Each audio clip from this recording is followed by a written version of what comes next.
पुण्यात आढळराव पाटील आणि मुरलीधर मोहोळ यांची भव्य रॅली। दोन्ही उमेदवार थोड्याच वेळात अर्ज भरणार।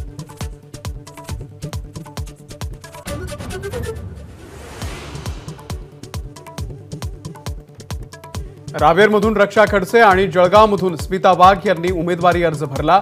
13 मे रोजी मतदान।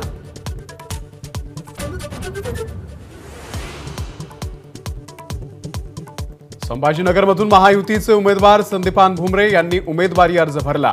भागवत कराड, रावसाहेब दानवे आणि अतुल सावे यांच्या उपस्थितीमध्ये भव्य रॅली।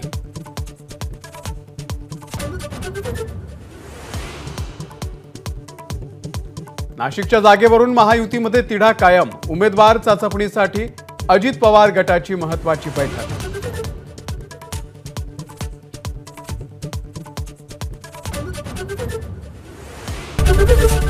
एबीपी माझा, उघडा डोळे बघा नीट।